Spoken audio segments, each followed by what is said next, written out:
अपने अपने घरन का दुख ना कहियो रोई। सुन इठले हैं लोग सब बांटना ले कोई। आप अपने घर का दुख किसी से ना कहा करो। ये जमाना कैसा है मेरी माँ, आपका दुख रो रो करके सुनता है। आपने रो रो के सुनाया, सास ने गाली दी, घर से निकाल दिया, चम्मच नहीं दिया, ये नहीं दिया। आप अपना दुख रो रो के सुनाएंगी तो पड़ोसन भी रो रो के सुनेगी, अच्छा बहुत गलत किया तेरे से। और आप जाओगी तो हंस हंस के बताए, हाँ उसके घर में आग लगी, हम जानते उसकी सास बिल्कुल कलमुही है, घर से बहू को निकाल। आप जरा किसी को अपना दुख सुनाओ तो सही, आपके दुख का लोग मजाक बना लेते हैं। इसलिए आप अपने घर का दुख, पति का झगड़ा, पत्नी का झगड़ा, सास का झगड़ा, झगड़ा सबके घर में होते हैं। थोड़ा सा पचाओ, पड़ोसन को ना कहो। कल आप सास बहू एक हो जाओगी पर पड़ोसन तो पूरे गांव में, पूरे शहर में बोल देगी, लो इनके घर में ऐसा चल रहा है। इसलिए मेरी माँ, गणेश जी का पेट बड़ा है, थोड़ा सा अपना भी पेट बड़ा कर लो। पचाने वाला किसी से ना कहा करो, दुखों को सहन करो। किसी से छोटा छोटा दुख रोने की जरूरत, लोग हंस हंस के बताएंगे जाने पर। सही है या गलत है? 15 करोड़ की है कि नहीं ये बात? हाँ या ना? तो निकालो 15 करोड़।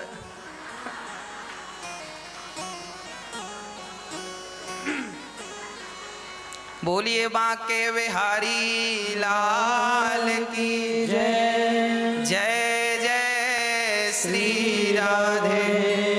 गणेश जी का पेट बड़ा है, इसका अर्थ है बातों को वो पचाते हैं। अच्छा, गणेश जी की नाक लंबी है, हाँ या ना? हाँ, मतलब गणेश जी, अच्छा नाक लंबी किनकी है? लोग कहते हैं ना तुमने तो नाक कटा दी, है ना? लोग ये नहीं कहते कान कटा दिया, हमेशा यही कहा जाता है नाक कटा दी। इसलिए समाज में रहा करो मेरी माँ तो लंबी नाक लेके रहा करो, मतलब इज्जतदारी से रहा करो, है ना? समाज में कैसे रहा करो? इज्जतदारी से रहा करो। जो बोला करो उसमें कायम रहा करो। कई लोग ना गिरगिट की तरह रंग बदलते हैं, आज कुछ कहेंगे कल कुछ कह देंगे। 10-10 रुपए के लिए लोग झूठ बोलते हैं, अपनी बात मैट जाते हैं, मुकुर जाते हैं, हाँ या ना? ऐसा होता है नहीं? आज आपकी पड़ोसन ने कुछ कहा, पड़ोसी ने कुछ कहा, और आज रेट बताया 10 रुपए का और कल बोल दिया 12 रुपए। अरे भैया कल तो आपने 10 रुपए बताया। नहीं नहीं भैया, वो आपने सुनने में कंफ्यूजन क्यों, हमने तो 12 ही बताया, जबकि बताया 10 ही था। पर नहीं, अब वो पहले जा रहा, नहीं हमने तो 12 का। जो व्यक्ति अपनी बात में कायम, इसलिए कहता हूं ज्यादा ना बोला करो, बोलने के पहले विचार कर लो जो बोल रहे हो इस बात पर तुम कायम रहोगे कि नहीं। जमाना कायम रहे ना रहे, आप तो अपनी बात में कायम रहो। इसलिए कहता हूं ज्यादा ना बोला करो। ज्यादा बोलने वाला इज्जतदार नहीं हो सकता। समाज में वही इज्जतदार होता है जो कम बोलता है और बोलने के पहले विचार करता है। विचार करके जो बोलता है वही इज्जतदार होता है। कुछ भी बोल दिया, कुछ भी। ज्यादा बोलने वाला बाप तो बच्चे इज्जत नहीं करते, ज्यादा बोलने वाली सास तो बहू इज्जत नहीं करती, और ज्यादा बोलने वाली बहू तो फिर सास ससुर इज्जत नहीं करते। आपने देखा होगा ज्यादा बोलने वाले लोग दुखी पाए जाते हैं, है ना?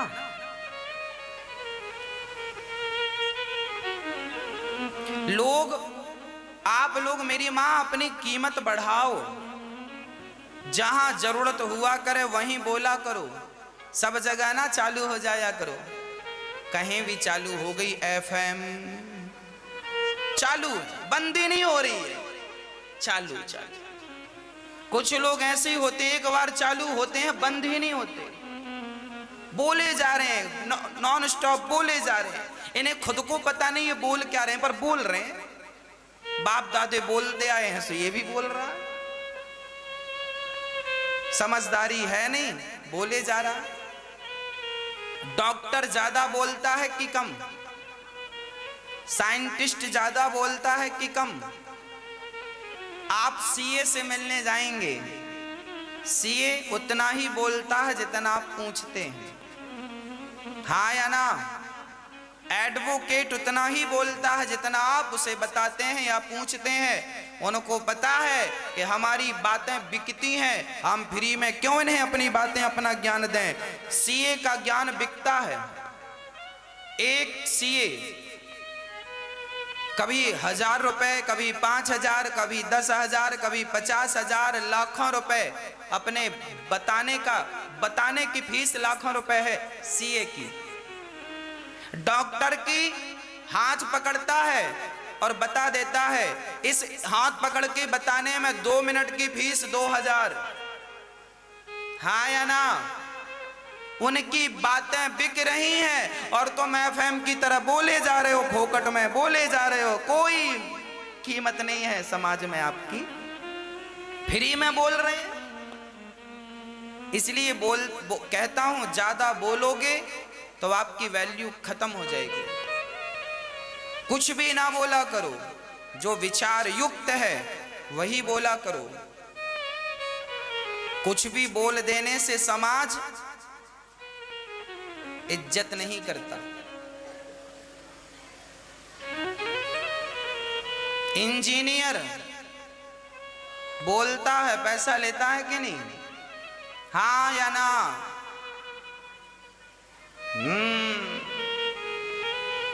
पैसा लेकर बोलता हो, और आप अपनी बहू से फ्री में बोल रही हो। सासों को भी पैसा लेकर बोलना चाहिए बहू को।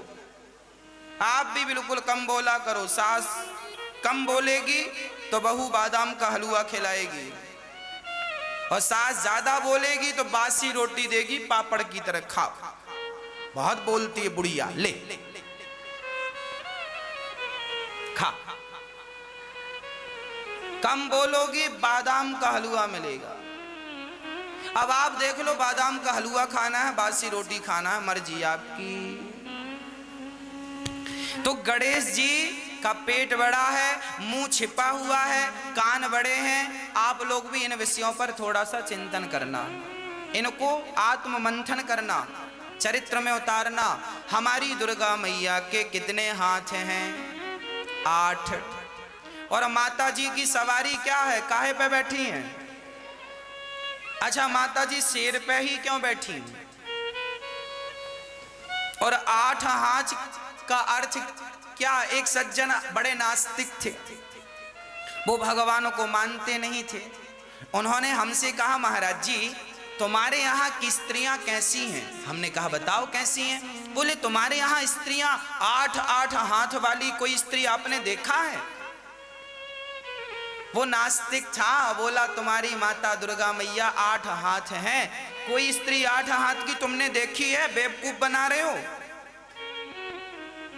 हमने कहा पगले तेरी माँ है कि नहीं है? हमने कहा तेरी माँ ही दुर्गा है और तेरी माँ के भी 8 हाथ हैं। अरे मेरी माँ के तो 2 हाथ हैं।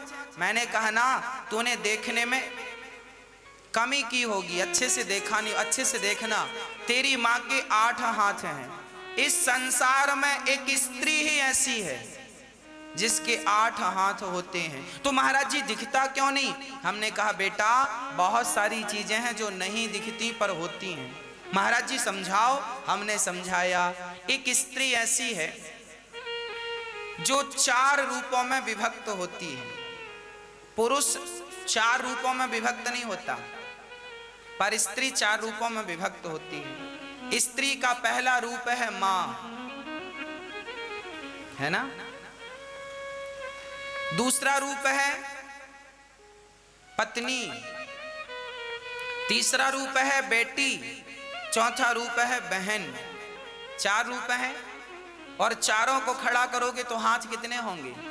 हाँ, हमने कहा तेरी माँ माँ भी है, वो माँ का कर्तव्य भी निभा रही है, पत्नी का धर्म भी निभा रही है, बहन का फर्ज भी निभा रही है, और बेटी बनकर दोनों कुलों को तार रही है। तेरी माँ ही अष्टभुजाधारी दुर्गा है। हाँ या ना? फिर इस संसार की हर स्त्री 8 हाथ वाली होती है, 2 हाथों से ही वो 8 हाथ का फर्ज निभाती है। बताओ, पत्नी का फर्ज निभा रही हो कि नहीं? हाँ या ना? बोलो हाँ। माँ का फर्ज निभाती है, पति का पत्नी बनकर फर्ज निभाती है, पति को शिकायत का मौका नहीं देती, पति लात मारता है, पति थप्पड़ मारता है, तो भी वो पति को भगवान जानकर कभी उसकी आलोचना नहीं करती, कभी पलटकर जवाब नहीं देती। ये भारत की नारी है। और वही स्त्री अपने बच्चे की माँ बनकर रात रात जागना पड़े तो जागती है बच्चे के लिए, और दिन में काम करती है, रात में सोना भी त्यागना पड़े तो सोना भी त्याग देती है, पर अपने बच्चों को अच्छी परवरिश देकर के अच्छा संस्कारी बनाने का प्रयास। 2 हाथों से पति को थामती है तो 2 हाथों से बच्चों को थामती है। तो कभी पिता को जरूरत पड़ी, बेटा तुझे तेरी जरूरत मुझे है, तो भाग कर पिता के पास जाती है। पति मना करता है ना, अपने पिता के घर नहीं जाना, फिर वो हाथ विनती जोड़ती है, पिता संकट में है, माँ को कष्ट है, माँ को जरूरत है, जाती है और माँ की सेवा करती है। कई बेटियां तो ऐसी हैं कि अपने माँ बाप का अंतिम संस्कार तक करती है ना। और कभी उनका भाई पुकार दे कि बहना तेरी जरूरत मुझे है, तो दौड़ पड़ती हैं अपने भाई की तरफ। ये स्त्री होती है, सारा फर्ज बहुत ईमानदारी से निभाती, इसलिए उसे अष्टभुजाधारी कहते हैं। हर स्त्री के 8 हाथ होते हैं, पर अब लोग ना जाने ना समझें तो हम क्या करें। दुर्गा कौन है? तुम्हारी माँ ही तो दुर्गा है, तुम्हारी पत्नी ही तो दुर्गा है, तुम्हारी बहन और तुम्हारी बिटिया ही तो दुर्गा है, सब दुर्गा ही तो है, हर स्त्री।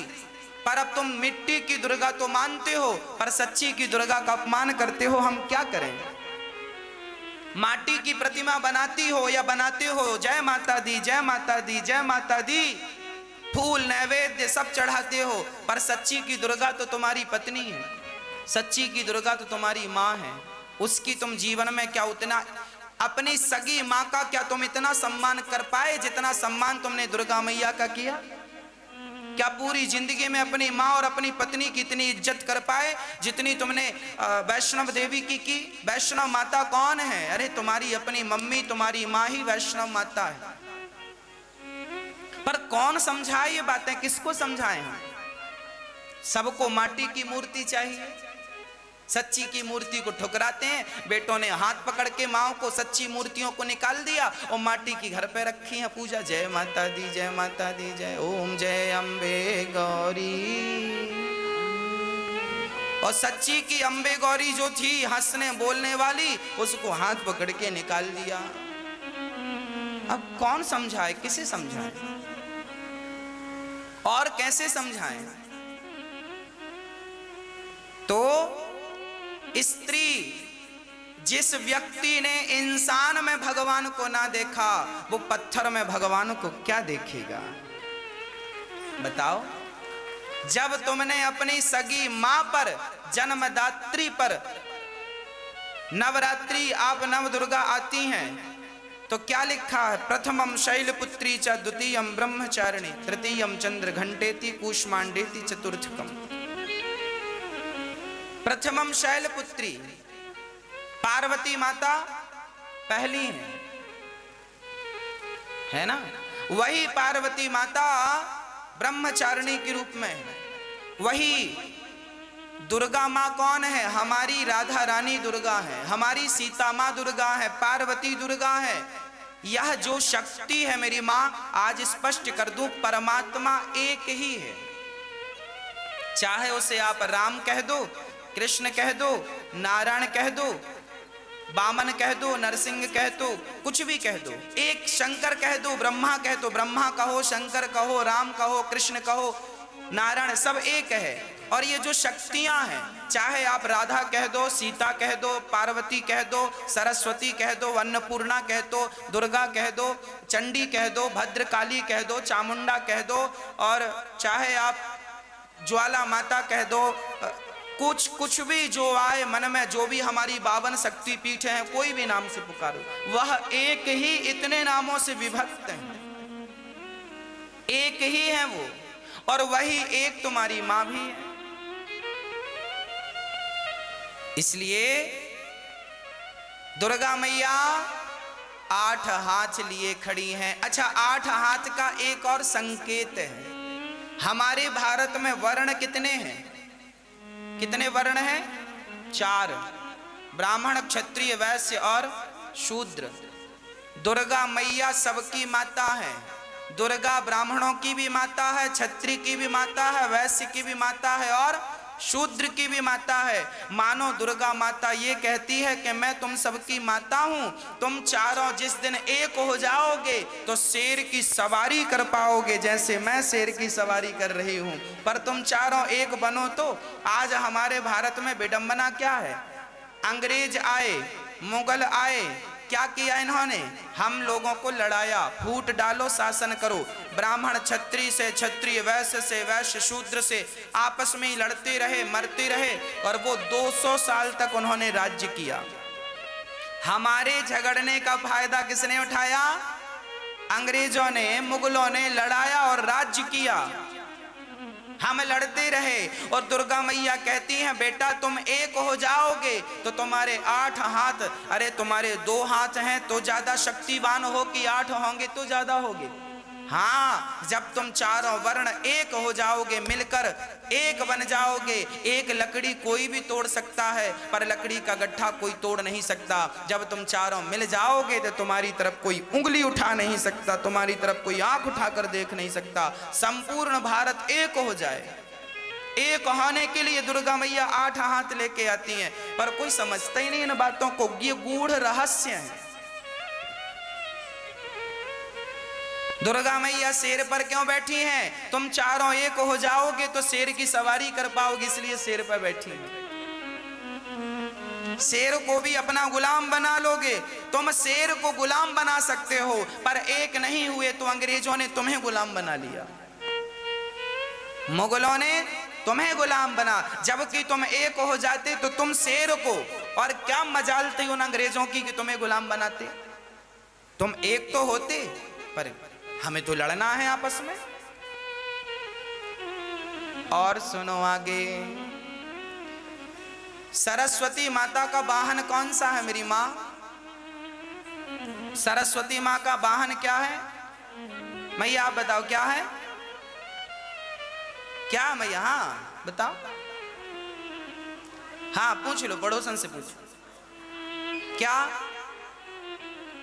मैया आप बताओ, आप आगे बैठ, हमें तो लगा आप सबसे ज्यादा सुन रही हो। बताओ, आप बताओ क्या है? सरस्वती माता का वाहन क्या है? हाँ अरे मैया को बताने दो, मैया बताओ। नहीं पता, हम बता रहे। मैया सुनो, माता सरस्वती का वाहन है हंस। क्या है? अच्छा, सरस्वती माता हंस पर ही क्यों बैठी हैं? और लक्ष्मी माता का वाहन क्या है? क्या है बताओ? हाँ नहीं बैठे, अरे आप ना खड़े हो जाना। क्या? कमल? अच्छा, लक्ष्मी माता का वाहन कमल। क्या? उल्लू। लक्ष्मी माता उल्लू पर बैठती हैं और सरस्वती माता हंस पर बैठती हैं। अच्छा, सरस्वती माता उल्लू पर क्यों नहीं बैठी? जानते हो कारण क्या है? दोनों का कारण समझाऊंगा, पहले सरस्वती माँ का कारण समझो। सरस्वती माता कमल हंस पर बैठी हैं। अर्थ क्या हुआ? कमल का स्वभाव, हंस का स्वभाव कैसा है? आप हंस को दूध और पानी मिलाकर दो तो हंस दूध दूध पी लेता है, पानी पानी ये किसका स्वभाव है? हंस का। कहने का अर्थ ये है सरस्वती माता है विद्या की देवी। सरस्वती माता कौन है? माँ विद्या की देवी। और विद्या ये कह रही है कि जैसे पानी और दूध को मिलाया तो हंस दूध पी लिया, उसी प्रकार विद्वान वही है जिसने सार सार की बातें ग्रहण कर ली, असार तत्व को छोड़ दिया, वही विद्वान है। सरस्वती माता हंस पर बैठकर यही शिक्षा दे रही हैं कि तुम भी विद्यालय आओ, सार सार पढ़ो। कौन क्या कर रहा है, कौन किससे बात कर रहा है, कौन किसे देख रहा है, इस लफड़े में तुम ना पढ़ो। तुम अपना पढ़ाई करो, सार सार अपना ग्रहण करो और जाओ। तुम झगड़े में ना उलझ जाना, नहीं तो आजकल बच्चे पढ़ते कम हैं। और आपने देखा होता बच्चों को आजकल प्यार व्यार ज्यादा हो जाता है स्कूलों में। मतलब इन्होंने दूध तो पिया नहीं, पानी पानी पी लिया, है ना। सरस्वती माता यही कहती हैं विद्यालय आओगे तो यहाँ अच्छाई और बुराई दोनों होती है। जैसे पानी और दूध दोनों है, पर हंस को पानी पानी छोड़ना है, दूध दूध पीना है। बच्चों को भी स्कूल जाना चाहिए तो सरस्वती माँ से यही शिक्षा लेना चाहिए, हंस से यही सीखना चाहिए, सार सार ग्रहण करो। इसलिए संत लोग भी गाते हैं सार सार को गही लहे थोथा दे उड़ाए। स्वभाव है सुपड़े की तरह। जैसे सूप होता है ना फटकने वाला, मैया सुपड़ा, पहले की माताएं सुपड़े में ऐसे ऐसे उसको साफ करती थी सारी चीजों को। उसमें क्या होता था, सार सार बच जाता था और उसमें कचरा जो था वो उड़ जाता था। सार सार को ग्रहण कर लेना चाहिए, असार को उड़ा देना चाहिए। यही तुम्हारी विद्युत्ता है। यही माता सरस्वती हंस पर बैठ कर कह रही हैं। ये हंस पर बैठने का तात्पर्य है। कोई पूछे कि हंस पर क्यों बैठी हैं तो आप जवाब दे सकते हैं। अब लक्ष्मी जी उल्लू पर क्यों बैठी हैं, इसका भी जवाब है। अकेली लक्ष्मी को कोई बुलाए, आओ लक्ष्मी माता, आओ लक्ष्मी माता, अकेली लक्ष्मी को कभी ना बुलाना। अकेली लक्ष्मी आती हैं तो उल्लू पे चढ़ के आती हैं, और अकेली लक्ष्मी को बुलाओगे उल्लू पे चढ़कर आएंगी और उल्लू बनाकर हम लक्ष्मी माता चली जाएंगी। इसलिए अकेली लक्ष्मी को ना बुलाना। फिर किसके साथ बुलाएं? नारायण के साथ। लक्ष्मी जब नारायण के साथ आती हैं तो उल्लू पर चढ़कर नहीं, गरुण पर चढ़कर आती हैं। और जो लक्ष्मी गरुण पर सवार होके आती है वो लक्ष्मी एक बार आती है तो तुमसे रिश्ता बना लेती है, तुम्हें बेटी या तुम्हें बेटा मान लेती है और सदा सदा के लिए तुम्हारे घर में रह जाती है। अकेली लक्ष्मी आएगी। अब आप पत्नी और पति हो और कोई आपसे पड़ोसी कहे सुनो केवल आप आना निमंत्रण में, हम आपका निमंत्रण कर रहे हैं। आप स्त्रियों को कोई पुरुष कहे आपका पड़ोसी तुम आना निमंत्रण में, हम तुम्हें हलवा पूड़ी खवाएंगे। आपके पति को ना बुलाए, बस आपको बुलाए तो आप जाओगी? बोलो मेरी माँ, अकेली जाओगी? नहीं। और पति पड़ोसी कहे साहब आप आना, तो फिर पत्नी बोलेगी अब पति वहां खाए तो मैं घर में अकेली क्या बनाऊं, वो भी पीछे पीछे चली जाएगी। सुनो आप चल रहे हो हम भी चलेंगे। पति को बुलाया जाएगा तो पत्नी बिना बुलाए जा सकती है, पर अकेली पत्नी को कोई बुलाए और उसके पति को ना बुलाए तो ना पति मिलेगा ना पत्नी ही मिलेगी। तो आप लोग भी कितना बुरा लगता होगा भगवान नारायण को जब आप कहते हैं लक्ष्मी माता बस आप आओ आप आओ। नारायण कहते होंगे लो हमारी पत्नी को बुला रहा है, हमें तो बुलाया नहीं। तो भगवान बोले जाओ इसको उल्लू बना के आओ। उल्लू पे आती है, अच्छा आ रही हूं, अकेले बुला रहा, उल्लू पे जाती हूं।